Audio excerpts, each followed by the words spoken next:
There it is. It's recording. We're in action. Okay, I'm gonna just start talking then. So sorry, you guys, for the technical difficulties tonight. How funny is that? But like I said, everybody can do this. If we can do this, I am so sorry about that. Okay, so welcome to book club tonight. We are doing chapter 8, type 4 of The Road Back to You. So we are doing talking about the romantic or the individualist. And this is such an interesting chapter. I found myself really relating to a lot of these qualities too, but that makes me think maybe I really am a 9, because 9s see themselves in every single number from what I remember. So I'm like, oh my gosh, this makes me think of myself too. But anyway, so just a little bit of the background on the romantic or the individualist. These are people that are not a fan of the ordinary. They like to be considered very unique. They typically don't feel like they belong anywhere because they are so unique. Some of the different like phrases he uses to describe them in the beginning is that they have so many feelings, they don't even know which one to pay attention to first. They're very melancholy people, and it's very comfortable for them to be kind of melancholy. It makes me think just like of Eeyore. A 4 makes me think of Eeyore, definitely. I don't know if you guys thought of that too, but for some reason that came right into my mind. Unfortunately, they feel like something is essentially lacking in the person that they are. They're very sensitive to criticism. They worry a lot about being abandoned, but then they also unfortunately tend to push people away just by some of the ways that they act when they are trying to get their attention and things like that, and trying to feel loved. Instead of getting that love that they are craving, they're actually pushing people away. So that's some of just the general lines about them. I don't know if any of you guys related to any of that, but I thought it was really interesting. So then obviously in this book, he talks about healthy, average, and unhealthy of every single number. So a healthy 4, they know that they have this wide range of emotions, but instead of acting on every single emotion that they feel and that comes into contact with them, they are able to just react to the ones that they feel are necessary. They don't feel like they have to act on every single thing that comes toward them. And they're also very creative, they're emotionally honest, and they're very connected. So that would be a very healthy 4. An average 4 struggles to learn how to accept themselves. They are trying to seek their own identity all the time and figure out who they are.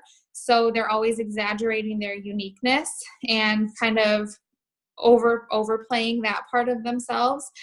They want you to want them, but they play hard to get. So he says they're very coy. They want you to make them feel really wanted, but then they're kind of like back in the shadows a little bit. They are more of like observers, from what it sounded like when I was reading this.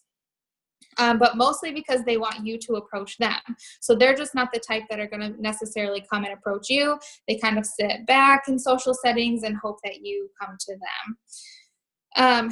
Their melancholy kind of goes unchecked with the average 4s, and this causes a painful distance between themselves and others.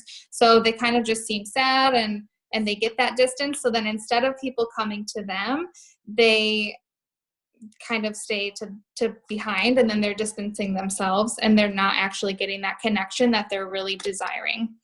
They are moody, melodramatic, needy, and self-pitying. So these are average 4s. And then unhealthy 4s are more manipulative. They kind of play the victim role in order to create or maintain a relationship. They find themselves lacking when they compare themselves to others. So they're always comparing themselves and finding what they don't have instead of looking for the things that they do already possess. And they unfortunately feel a lot of shame. So that kind of goes through all the different types of a 4. And I think, I don't know, maybe this is the 9 in me, but I feel like I can see myself in every single piece of those things as well. So he kind of gave an example. The author of this book is a 4, and he gave the example of like picking out stroller for their daughter, and then trying to put it together and just feeling really defeated about it and just, ugh, you know, sad about it at the end of that part of the chapter. And his wife says to him, "You're such a torture to yourself." And he says that he heard that like throughout a lot of their marriage, because he's always just kind of wallowing like that. So that is definitely quite the 4 thing to do. The deadly sin of the 4 is that they are envious. So it's not that they're jealous, and he kind of goes in and describes the difference between being jealous and envious. So their envy is looking at other people and seeing what the other person has that they don't possess. And then they also have some jealousy too, but jealousy is more worrying that what they do possess is going to be taken away from them. So yeah, that was kind of the deadly sin kind of overview. But when he was talking about that, he was talking about how they feel like there's something important that's missing from them, and other people inherently have those things that they just for some reason will never have because something is missing. They feel very different and ashamed by that, inferior to other people. They feel like they're outsiders, and that they're exiled to the island of misfit toys. But unfortunately, that's something that they make themselves feel like, because they're always comparing. It's not that other people make them feel like they're outsiders, but the way that they compare themselves to others makes them feel like they almost isolate themselves, thinking that they don't belong anywhere. They envy the sense of comfort and happiness that others seem to have so effortlessly that they cannot seem to grasp on their own. And their envy plus their deficiencies make them always constantly trying to find the missing piece that they seem to be lacking. And obviously fixate on what they're missing all the time. And like I said before, they fail to see the good things that they do have about themselves, the good qualities that they already do possess, because they're constantly looking for what's missing from their lives. Let's see. Like we said before, they're prone to melancholy, but that does not mean depression. He describes melancholy as almost the happiness of being sad. So that melodrama and just basically Eeyore, like I said, they kind of like to be sad, and that's kind of their happiness when they're a little bit kind of almost victim-y and dramatic about things. And an unhealthy one would be that way in order to receive love and attention. Unfortunately, though, that distances themselves, like we said before. They need to feel very special and unique, and they think that that's how they're going to be loved and accepted as well. So that's why they over-exaggerate that sometimes. And he says that the 4s are the most complex, because what you see is never really what you get. There's always something underlying under the surface, and they're always trying to figure out, what's my purpose, who am I? There's just always something under there. They're really never sure who they are, and other people aren't really sure who they are either, because you never know what you're getting with a 4, if that makes sense. Something that I thought that was really interesting is he said, because 4s are in the feelings triad, and he said 4s don't just have feelings, they are their feelings. So they're really exaggerated. Every single feeling that they feel becomes their identity, instead of just being one of the feelings that they have. He also said their mood is constantly changing, and they're constantly either looking at their past and saying, what if, or if only this would have happened, or they're looking so far in the future and imagining their absolutely perfect life. So they have a problem with being present sometimes. And what else do I have in here? They act out a lot to try to be more unique, but that makes fitting in a little bit harder, which just exacerbates their feeling of being isolated and alone, because all they want to do is fit in, but then they're acting out. And they're always searching for authenticity, but 4s, in their search for authenticity, can also always spot a fraud a mile away too, because they just are always they are so worried about being so authentic that that's what they look for in others as well. So that's kind of the overview. And I did not even introduce ourselves when I started all of this, but I'm Lauren. Sorry, that was real late, guys. I'm Lauren Smithson, Emerald Ambassador, and Elise Midas tonight, Gold Ambassador, will be sharing the rest of this chapter with you guys. Yeah, thank you, Lauren. So I'm going to just jump really quick into fours as children. So fours as children felt really misunderstood by parents, siblings, their peers, just about everybody. Sometimes to try and make a place for themselves, they would really accentuate their differences. So rather than trying to fit in and be like everyone else, they would just really take what was different about them and exaggerate it quite a bit. I thought there was one quote on page 158 at the bottom. It made me kind of sad for fours as children. He said, the wounding message that fours hear is that there's something off about you, no one understands you, and you'll never belong. So that made me kind of sad for how fours feel as children, just very lonely and misunderstood. Like Lauren said, the general overview of a four, children, fours as children also think a lot about the past and what if, because they're looking for a missing piece, that they feel like something is missing from them. And there was a lot about fours in relationships. I personally feel like it could be really hard to be in a relationship with a four, especially if they're an unhealthy four, because they're always looking for someone or something to complete them. So I kind of feel like if you're in a relationship with a four and they aren't a healthy four, that you may never quite feel good enough for them. So that was kind of how I felt like it could be like to be in a relationship with a four that's really on the unhealthy side. But otherwise, they can be pretty high maintenance and intense. They really want to dig deep and get to the heart of different problems and what's going on, if there is any issues. And some people don't always like that. I know personally myself, sometimes if there is, like my husband and I are having a disagreement, I kind of like to be by myself and just let it ride out a little bit. But a four would definitely not do that. They want you to be on their highs and lows with them. So if they're really high up on a mountain, they want you to be there with them, but then they'll also bring you down to their lows as well. They want you to be there with them. And they also like to instigate drama, and then they'll, come by a couple weeks later with an awkward apology. I thought it was funny. He put like in the form of a poem or song that they've written. I thought that was kind of cute. They do a push-pull dance because they're really concerned about re-experiencing abandonment from their childhood. So he says, I thought it was kind of nice that he is a four. He could give us some insight there. So he said early on in his relationship with Anne, he would think, maybe I love this woman too much. What if I lose her? Or what if she leaves me? I couldn't endure it.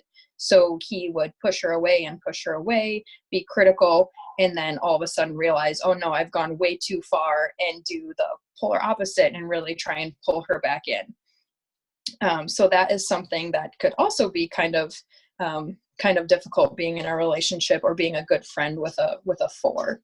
So you really want to be able to detach without withdrawing. If you're in a relationship with a four, you can't let yourself get suckered into their spiral of emotions. Another thing that I kind of thought about with the fours in relationships says that they can be really over eccentric as well. And it kind of made me think back to when he was talking about his dad as a type 3 and how his dad was pretty much a failure in his business, but he would project this image of success. And then he mentions later, like, once you have so much more compassion for my dad, if you knew he was doing this because he thought that's how he needed to be loved.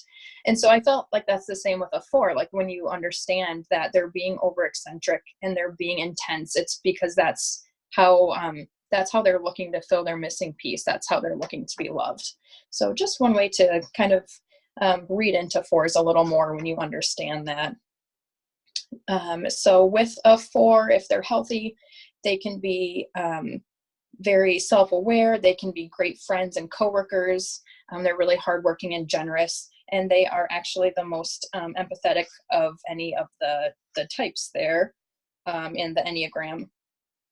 They are going to be the person who, if you're having a really hard time with something, if there's a death in the family, or even the example they use here is if you have to put your dog down, you're going to want to ask a 4 to come do that with you, because they can sit in solidarity and just be there with you and not feel like they need to talk or really give you a lot of insight. They can just sit there and be there with you, which in a time like that would be something that you would need.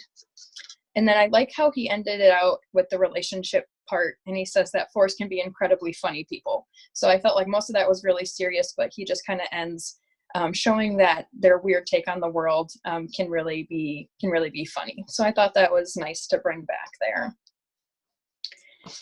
As far as in the workplace, a lot of 4s will gravitate towards careers in the arts, but they also can be, chef to a yoga teacher, worship pastor. And they also make great therapists, spiritual directors, and counselors, because they are comfortable accompanying people through painful times. Like I just mentioned with, having to have someone with you, like when you're putting down a dog or a death in the family, they're able to walk people through those times. As long as they can express their creativity and their depth of feeling and their distinct style, they're pretty comfortable in any type of job, as long as they can do those things and as long as they feel like they have a higher purpose. And you won't normally find them doing a job where they have routine or mundane tasks, unless it's a side job just to kind of help pay for or get by until they find a career in their like art or creative fashion. So they'll just use that as a side gig to help in the meantime. They might not be great on teams because they want to make sure that their unique ideas are acknowledged, but they're okay even if you don't use their ideas, as long as they know that they were acknowledged, their unique idea and their perspective was acknowledged. And one last part about 4s at work is as leaders. I thought it was really neat that they mentioned that they can really bring out what's special in others. So that is something that is a really good quality, I think, to have as a leader, just being able to help people realize what they're good at and what is special about them. But beware, because they can do the push-pull dance at work too. And it says, make sure you know that, because they'll be back the next day. It's all part of their dance. Just really quick on the wings, if it's a 4 with a 3 wing, they want to be the most unique and the best. So they can be a little bit competitive, but they also know they need to dial back their emotional intensity to be socially acceptable. So they tend to be more on the competitive side, but they can dial back a little bit as well with their emotions. They can be a little overly dramatic, but they are usually a little bit more productive, and they can turn their dreams into reality. The 4s with a 5 wing are more introverted. They're quietly different and eccentric. They aren't as concerned with others noticing their uniqueness, and they do like to spend more time alone. As far as stress and security goes, 4s will act like an unhealthy 2 under stress. They'll be dependent on others and need a lot of reassurance from their partner that they may be with, or a close friend. And then in security, they take on the trait of a healthy 1. And then they'll be more present, more calm, and they don't think so much about the past and the what ifs. For their spiritual transformation, I think my biggest takeaway from this part is that they just need to understand that there isn't something missing from them. They weren't sent to, earth with a missing piece that God didn't give them, that they need to find and fill. They need to understand that what they're looking for, it's within them already, and that God sees them and he hears them and he understands them, and their identity can be found within him. They don't need to search elsewhere. And then just a big reminder from the author is that he had to tell himself a lot, I am not my feelings. And so that was my biggest takeaway there. And I think the very last part here on the 10 paths to transformation, the couple that kind of really stuck out to me, like Lauren already talked about, was just making sure not to be envious and don't compare yourself to others if you're a 4. And then also to stop fantasizing about ideal relationships and work hard for what's possible and see it through to the end. otherwise, I think that was all I had there. Lauren, was there any other parts that I skipped over that you thought were important? No, you did a great job reviewing all of that. Is there anybody else that had any great takeaways? Is anybody in our group of 4 that wants to chat? We would love to hear from you. Or even a wing 4.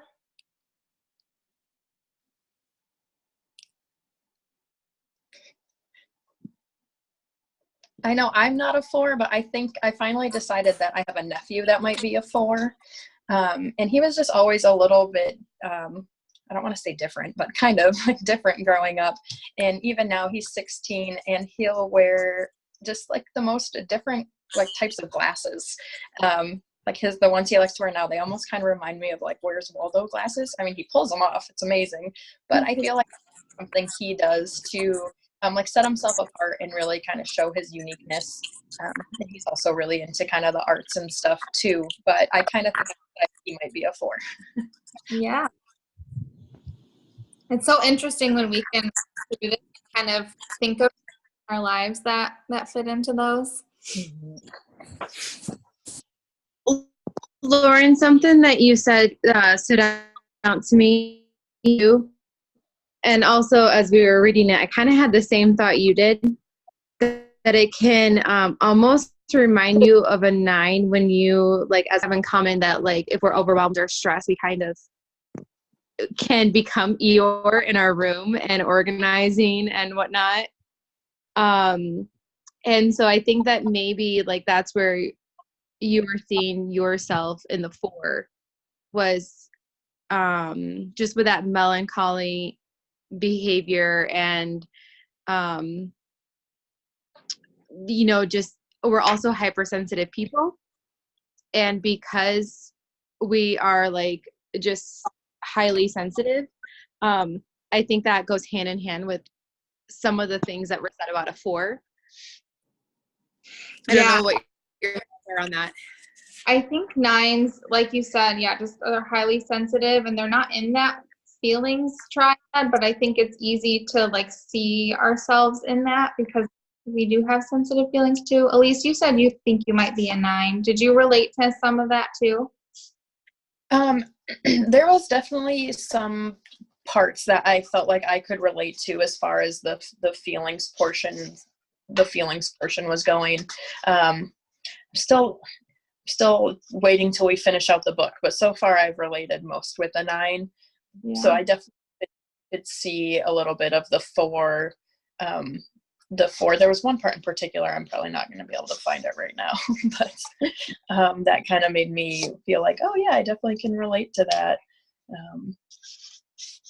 But yeah, I don't remember where it was at exactly anymore. Something I thought that was interesting that he just said in general is that with most of the numbers, most personalities, the things that they do to try to get their attention and their love actually do the opposite and make people not want to give them attention and love. So that really hit me hard and made me kind of think about, like, for myself, what I do to try to get, attention or whatever. And definitely it more pushes people away, I think, than brings people closer. It's just so interesting how it helps you just get out of that box, and which is, I think, so important to use this book in that way rather than like looking at the negatives or anything like that, or kind of putting yourself into a box like Callie talked about a lot last week, of just like knowing this is where I'm at and these are the things I can do to change some of those things too. I thought I was looking at the difference because my husband is a 1, and 1s in their stress point, they become like unhealthy 4s. Sorry, that was my I put poster IPA thing just went off on my phone. But I was looking at it and it says that 1's in stress. So I think if you like identified with some of this, but you're not like, man, that's me all the way. If you know that you have a really heavy, 1 dominant, if that's your personality, when you're unhealthy, it says you can become resentful of others that are having more fun, sensitive to criticism, and depression. And also you kind of not like lazy, but you want to do nothing. So you lose your confidence and you feel unlovable. And we're not always healthy all the time. So I was like, yeah, I've seen my husband go through, quote unquote slump like that. I also listened to a podcast, the Sleeping at Last, or I forget what it's called, but for fours. And I thought it was really awesome because this, and I know we've said this almost every single week, but a lot of this makes it look like we're looking at the negative aspects more so than anything else and celebrating the positives. So, looking like from that podcast, the person that was talking about fours was very positive about it and really focused on the healthy aspects of a four and the things that you would celebrate being a four. And it made it a lot easier for me, because obviously, like, I don't want to look at all the negative things all the time, but it made it easier for me to kind of see people that I knew in that, rather than looking at all the negative things. I was able to see and celebrate the positive things too. So the fact that, fours are people that you want to go to, that'll hop in the boat with you. And they'll be like, dude, I'm so sorry. They're not trying to offer you fixes or anything like that, but they can really be with you. And celebrating those positive things for them. I don't think that it's embarrassing to be any of the numbers. So anyway, I wanted to throw that in. I love that so much, Callie. It's so true. And we really need to focus on the positives no matter what number we are. I know Fallon and I were just talking the other day, and she made a good point. It's like there is so much around all of these different chapters. And he says it in the very beginning, we're going to focus more so kind of like starting it out on the negatives and whatever, but not to stay there. And so that goes for all of us. Like no matter what our number is, it should not be an excuse of, oh, well, this is why I'm like this, I'm a whatever number, or I'm an unhealthy whatever, or, so just not having that be an excuse, and that's for whatever the number is. But another thing that I really liked, it was literally at the very end, and it was in this 10 paths to transformation. Number 9 says, when the past calls, let it go to voicemail and has nothing new to say to you. So I just thought that was a good reminder. And you can replace the word past with anything, like with whatever negative thing somebody may be dealing with, right? So when the fill in the blank calls, let it go to voicemail. It has nothing to do with you, I just loved that. So I thought I'd mention it real fast. Okay, I do not have clothes on, people, but I'm in a blanket with a hat on. I got out of bed because I was like, I'm just tired. So I was just laying in bed listening, but I have a very strong forewing, and I think it was worse when I was growing up. Like, I just remember it kind of reaching a peak at like hormonal age, where you just, obviously all of us in hormonal age will kind of feed on drama, and it's like, woe is me. And I used to write these poems. I literally wrote a poem about how much I hated my hair and my face. Like, I still know the poem by heart. It's crazy. I could literally say it right now. And so I just remember like being that melancholy person growing up. And I was also that person that, like, I was so into the Lord of the Rings. It was like my outlet, and I would disappear to like that fantasy land. And it was kind of like my obsession because it helped me to kind of escape reality. Little Nakey. Oh, Callie, you're so funny. Anywho, so, and when I'm in like a really unhealthy state, I get very, like I definitely play the comparison game without a doubt. And it's interesting just reading it because I can relate to every aspect of a 4. Like, I'm more of a healthy 4 at this point in time, but that could change, of course. Where like when things happen, I try not to let my feelings or emotions kind of take over me, but I've certainly been like trapped in that tunnel. I have a really strong 4 wing. So I am like one of those people where I'll listen to you, and like Callie said, you got to look at the positives too. Like I can be just such a good friend with listening and trying to like I just get where people are coming from, and so on that end I can be a really good friend. But sometimes too you kind of like delve into people's sadness too. You kind of feel that melancholy with them and you feel their feelings. I don't really know what I have to say about 4s, but I just know that I have a really strong 4 wing.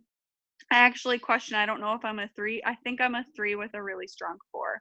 Or I could be a 4 with a really strong 3. But if you read in the book, it says if you're a 3 with a 4 wing or a 4 with a 3 wing, like it's very confusing. And I definitely feel very confused. I'm always trying to find my purpose. When I was just first in a relationship with my husband, I would question like everything, and I definitely had that push-pull where I would push him away and then I'd pull him back because I'd realized like just how awful I was being. And I definitely would go back and live in the past for like many years when I was pining for this man that I used to like. Just, it's interesting. Totally a 4 in many ways. That's all I have to say. I don't know if that was insightful, but I put a blanket around me for this conversation.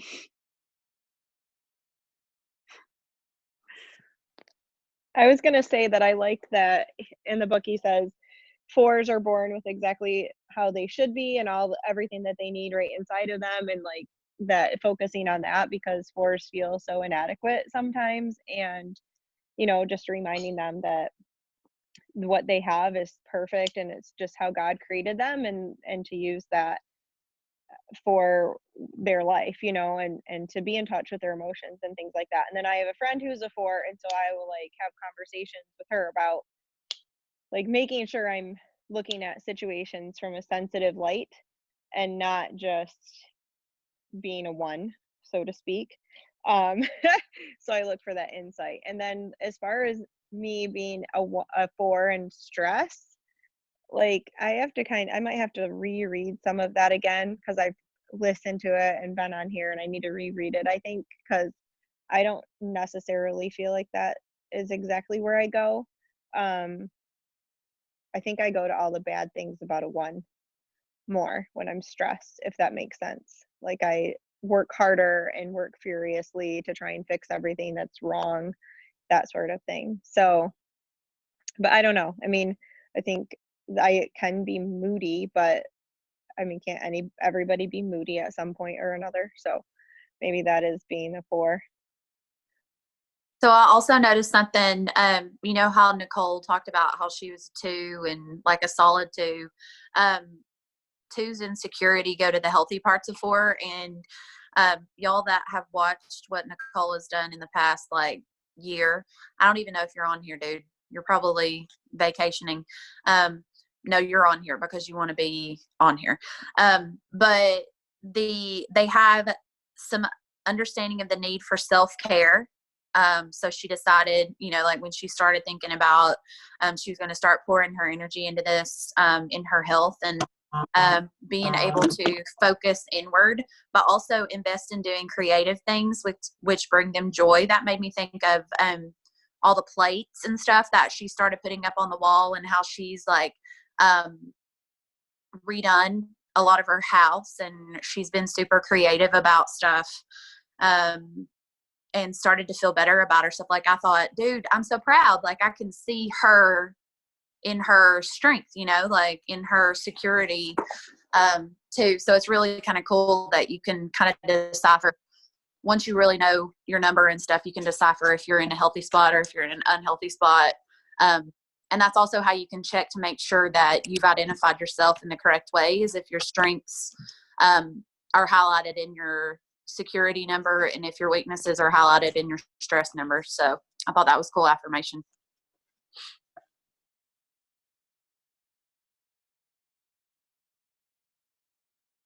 Such good insight from everybody.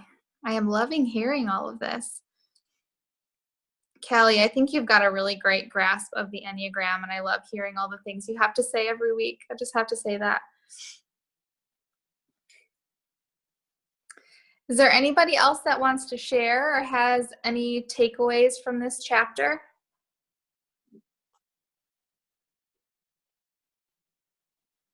Bueller. Yes, Callie is an amazing teacher. That is for sure. Okay, well, I don't want to keep us on if nobody has anything to say, but thank you all for sharing tonight and sharing your takeaways and all the other tips and everything that you have. And Elise, great insight on the half of the chapter that you did. You did a great job. And I'm just really glad to be on here with all of you, and I'm looking forward to continuing to learn about the rest of your numbers and the rest of the numbers in the book. All right, guys. Talk to you later. Bye.